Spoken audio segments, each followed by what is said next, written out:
Who will win on Saturday, Boston College or Clemson? We give our full preview and prediction on today's Locked On Boston College. You are Locked On Boston College, your daily podcast on the Boston College Eagles, part of the Locked On Podcast Network, your team every day.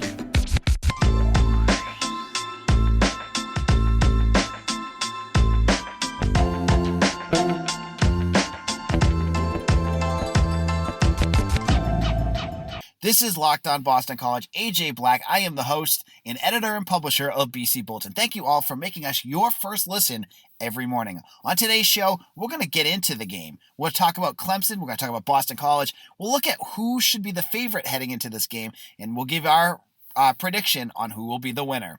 Let's jump in and talk a little bit about this game, though, as Saturday night will be the kickoff between the Eagles and Tigers. It's a 7:30 start. Game will be on the ACC network. I can hear you already gnashing your teeth.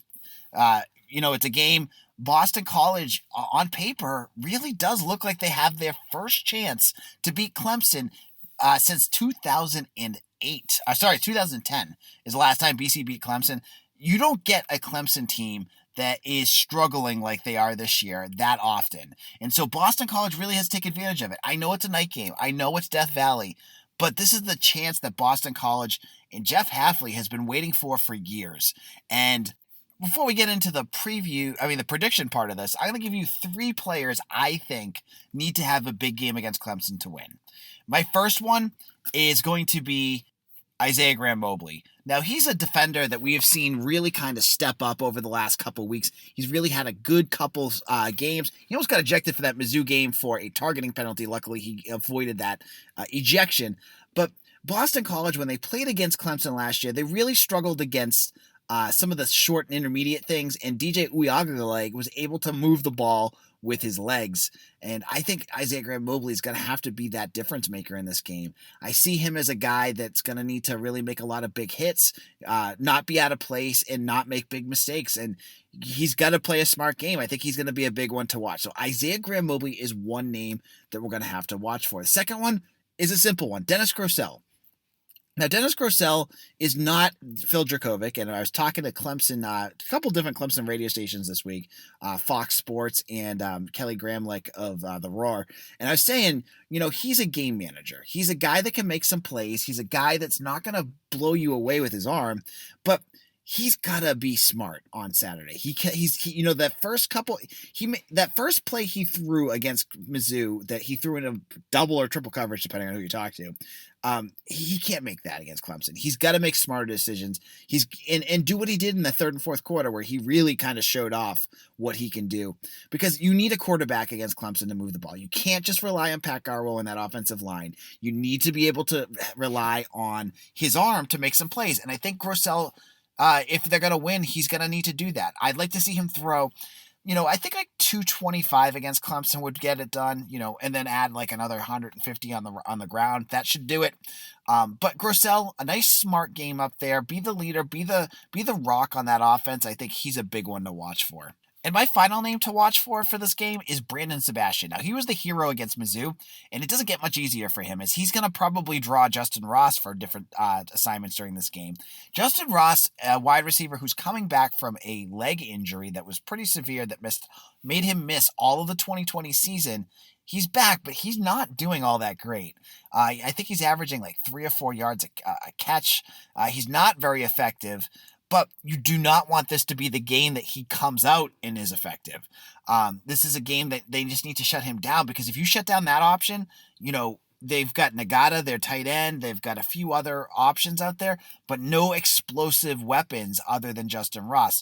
So this is a perfect opportunity. If Brandon Sebastian can shut him down, DJ could get in a lot of trouble back there, and that could cause good things to happen for BC's defense. So those are my three. I had Dennis Grossell, Isaiah Graham Mobley, and Brandon Sebastian as my three players to watch for. Who are yours? Hit us up at Locked On BC. And if you like this podcast, let me tell you, you need to check out Locked On ACC too, because we talk about Clemson and their struggles there. I give you my power rankings. There's a great group of guest hosts that are on with Candace Cooper. You need to check it out wherever you get your podcasts, or subscribe on YouTube. And in a moment, we're going to chat with Eric Hofstas. And if you like Eric Hofstas, this is a segment you're not going to want to miss. He's going to give his preview of the game. We're going to also get into our predictions in just a moment.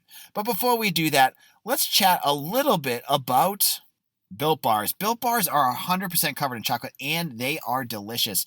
They come in 9 delicious flavors, and they have the limited time chocolate cookie dough flavor that you need to try. It's got real chunks of cookie dough in it. It is delicious. They have 17 grams of protein. Most flavors do. 4 grams of sugar, and limited carbs. You got to check it out. Head on over to BuiltBar.com, and you can even try out the mix box where you get 2 of the 9 flavors, including coconut, cherry barcia, raspberry, mint brownie, double chocolate, salted caramel, strawberry orange, cookies and cream, and German chocolate. They're all good, and they're delicious, and they're healthy. When you head on over to BuiltBar.com and use promo code LOCK15, you'll get 15% off your order. Again, use promo code LOCK15 for 15% off at BuiltBar.com. This is Locked On Boston College. AJ Black here. I'm excited. We're joined again by Eric Hofstas. Eric has been part of my podcast history. You know, he's been on our show usually on Fridays during football season, and he's here again to talk about BC and Clemson. Eric, how's it going? I'm great. Thanks for letting me back on the pod. Of course. So Eric, big game this weekend, Boston College and Clemson. You know, I've talked at length about what I think about this game, but I want to hear your thoughts. It's always great to get a different perspective. What are you thinking about BC's chances in this one? I think this is the best chance they've had in I don't know how long. I saw the Vegas line come out at BC as a 16-point underdog, and my immediate reaction was that was disrespectful. I don't think the way Clemson has played all year on offense gives them any right to be favored by that many points. You take a look at some of Clemson's numbers, and I swear if you just changed the team name and showed me Clemson stats, I would not be totally frightened by this game at all. They have the 7th worst yards per play in the country at 3.7 yards per play, and that's surprisingly enough, I told someone that the other day, and their first reaction was, oh, well, they did have to play Georgia. But that's actually, if you throw out the Georgia game, they still average 3.7 yards per play. So this is an offense that has kind of been terrible all year. And, of course, they lost Will Shipley as well. So they're ripe for the pick. And I think you know, the game might be decided that with the BC offense and the Clemson defense and how many points they can put up on this defense. Now, speaking of this offense, I think there's a lot of different people who have different perspectives on how BC's offense should attack Clemson. A few of people have already pinged me saying, basically, just throw out what they've done the last couple games because they don't want to do any of that. You have to open everything up. Where are you more on the lines that, you know, go with what you've been doing well, or do you think they need to really change up their offense to be successful on Saturday? Well, what are people saying they need to change up specifically? More passing. Oh, okay. If it's the kind of stuff that Dennis Grossell does well, I think there's still a population of BC fans out there that wants the Phil Jurkovec playbook to be used with Grossell at quarterback, and that's just not the way to do it. That's the caveman coaching way of doing things, where you have a philosophy and you just jam it in no matter what your offensive roster build out looks like. And that's not what Jeff Hafley has done here at BC or at any of his other stops when he was a defensive coach. I think they got to stick with what Dennis does well. And I got to tell you, for right now, myself included, I was killing the BC offensive line early in the year. But a few of the linemen are playing, especially on the interior, are playing as well as any in the whole country. And if you're on the Twitter machine like us, you can see they're starting to get a lot of national praise from people showing clips of some of their big plays. So yeah, I think Eric's talking specifically. I'll retweet it on the Locked On BC account. There's a clip from last week. I think it was last week, and it might have been the Temple game, where I think it's Zion Johnson and Alec Lindstrom, absolutely destroying. And Yeah. Zion gets all the way across the field to do it. And it shows just how athletic the two of those guys are. And you could see it, and it really gives you a great illustration, as Eric was saying, of how well the offensive line has played. Because I know we've talked about it. Like, they have been, first couple of weeks, they played underwhelmingly, and people ripped on them for it. Last week was probably, I don't know what you think, the best I've seen that offensive line play under Jeff Hafley. Yeah, I think so. Certainly this year for sure.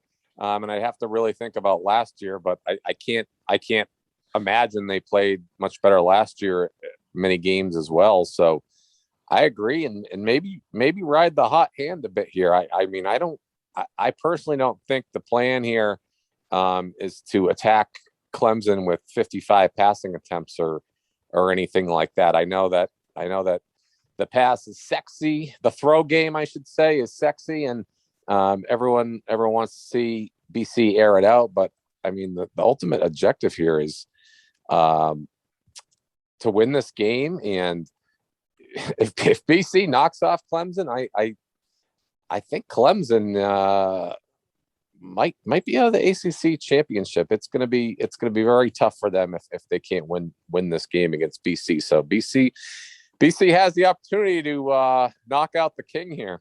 Now, let's go look at the other side of the ball. One last thought on our preview of the game. DJ Uiagalelei, we'll call him DJU for now, which I felt guilty doing for a while. But then I've been on two different Clemson radio shows, and all their hosts down there call him DJU. So we'll just call him that from now on out. Last year it was a tale of two halves for him against BC. He looked, he struggled that first half against the Eagles. It was his first game as a college quarterback. He looked a little rusty, but then he turned it on. This year he looks more like he did against BC in the first half. He doesn't look very confident back there. He's getting hit a lot. He looks like he needs a little bit more seasoning. If you were Jeff Hafley, Eric, how would you attack DJ? Well, I think it starts with getting pressure on him. I've seen other teams have some success doing that to him, and the key to it, I feel like, is getting on him early. I've seen a couple games where other teams got pressure on him early, and he's a kid that, he's still young, so you can't get all over him, but he really hangs his head out there sometimes. I saw it a lot too at the end of the NC State game last week, where I'm watching the fourth quarter and overtime, and I'm saying Clemson isn't going to win this. Like, their offense just has no flow to it, and there's just no swag to it anymore. And so unfortunately for him, I think it has a lot to do with DJ sometimes, and just kind of hanging his head out there. And I think it's really weighing on him now. Kind of the pressure of taking over for Trevor Lawrence. Like you said, he did have a little bit of success last year in some spot situations where he had to start, but he's off to a horrendous start this year. The whole offense is, they're the 10th worst total offense in the country, 25th worst scoring offense. It's a mess. Like, if kind of like a comparable team, they remind me a bit of Miami last year, in that they have a really good defense that can win you games, but it's like the offense is just so inconsistent at times. It's kind of what is holding the team back. All right. In a moment, Eric and I are going to go whip around the ACC and look at some of the betting lines, and we'll give you our prediction for the Boston College Clemson game. Now, we're back and better than ever. All eyes are on the gridiron as teams are back for another football season. And as always, BetOnline is your number one spot for all the pro and college football action this upcoming year. With a new and updated site and interface, even more odds, props, and contests, BetOnline continues to be the number one source for everything football. Head to the website or use your mobile device to sign up today to receive your 50% welcome bonus on your first deposit. And don't forget to use our promo code LOCKEDON to receive that bonus. From football, basketball, boxing, right to your favorite Vegas casino games, don't wait to take advantage of all the amazing offers available for the 2021 season. BetOnline is the fastest and easiest way to bet on all your favorite sports. BetOnline, where the game starts. And let's talk a little bit about Prize Picks. Prize Picks is a daily fantasy game made very easy. Prize Picks is a leader in college sports daily fantasy. They offer more college football props than anyone in the world and offer all the players of the Power 5 conferences, as well as mid-major players you may never have heard of. They offer props and anything you could think of, from yards to touchdowns, fumbles to interceptions, you name it, they have it. All the users out there that want to try this out, check them out, and you're going to receive 100% instant deposit match up to 100% when you use promo code Locked On. Now, this is super easy. You pick 2 to 5 players, and it could be from a variety of sports. So you could pick Patrick Mahomes along with LeBron James if you wanted to, and you use the award-winning app. You make your wager. In 60 seconds or less, boom, you're locked in for your game. You remember, use promo code Locked On to receive that $100 or 100%, instant deposit match up to $100. Prize Picks is daily fantasy made easy. This is AJ Black.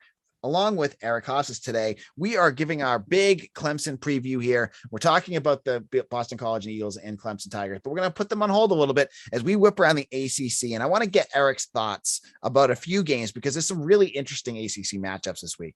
First, Eric, let's look at some of the big matchups. So tonight, we're not going to talk about Thursday because we're recording this for Friday. Yeah, it's about Virginia and Miami, but we'll talk about another game. How about Pittsburgh and Georgia Tech? Pittsburgh is a 3-point favorite. Georgia Tech just demolished UNC last week. What are your thoughts on this game? Well, first, I got to give props to you because before the season, when we were previewing the ACC, you put me on to Georgia Tech. You thought they might kind of surprise some folks this year, and that was a big win for them. As much as I hate taking teams coming off of big wins, I hate even more laying points with Pat Narduzzi on the road. So I'm going to take the points with Georgia Tech in this one. That's a great one. Yeah, I'm going with Georgia Tech too. I think they're a team on the rise. I think, honestly, other than Boston College and Clemson, the next game we're going to talk about could be the game of the week, and that's Wake Forest and Louisville. Now, you gave me credit for Georgia Tech being right. I was completely wrong on Louisville, who I thought would be bad this year. And they're playing pretty well against Wake Forest, who have become the darling of the ACC at 4-0 and are first in the Atlantic Conference. Do you think their luck continues this weekend, Eric? Yeah, because I don't think it's luck. I think they're an actual good team, and Louisville's 3-1. The thing is, though, their D is almost as bad as Virginia's, which is pretty bad. I mean, they're in like almost every defensive rank. They're sitting around 100th in the country. I think the Wake offense absolutely carves up Louisville this weekend, and I think we're going to get bad Malik Jackson as well in this one. So give me Wake at home. All right. Another game between two teams that I thought would be heading in opposite directions, but I was wrong with which one was going in which direction. We have Syracuse, who played really well and beat Liberty. I was completely shocked about that last weekend, against Florida State, who is miserably incompetent right now. It's a 5-point Florida State favorite here. I'll say it right now. I'm going to pick Syracuse in this one. Is there a better coach on that random Friday night game than Dino Babers? Like that guy has pulled off more upsets. I remember the Clemson one, and I think the Virginia Tech one a couple of years ago was on a Friday night as well. That guy knows how to do it on the Dome on Friday nights. A nice win for Cuse. They're a lot better than I thought they'd be this year. And I don't know. I mean, how on earth could you lay anything over a field goal with Florida State right now? They're 0-4, and like, who knows if they're ready to quit on the season at what point. Half the team seems like they already have. God, I gotta take the orange here.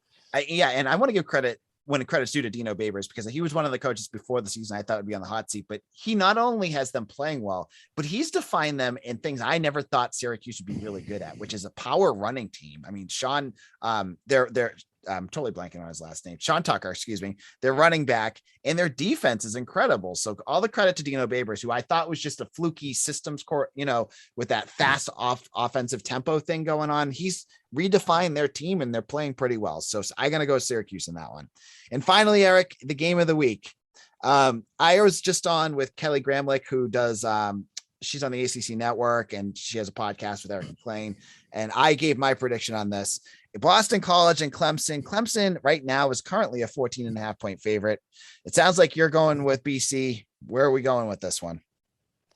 Yeah, I'm gonna go with BC in this game. I'm gonna take BC by a score of 17-10. I gotta ask you a question as a BC fan. When you're watching the game against Mizzou, are you when Mizzou's kicker hits that 50-something yard field goal to send the game into overtime, are you saying, "Oh my God, BC is going to blow this game," or are you semi-confident that the boys are going to pull it out? I'm still traumatized from previous regimes. So we saw last week same story play out against Pitt, like almost the exact same thing last year where Pitt had that long kick and I still thought they were going to lose and they didn't. Jeff Hafley just finds ways to win those games now, which is incredible because Frank Spaziani never did. Steve Adazio never did. Tom Coughlin was inconsistent with it.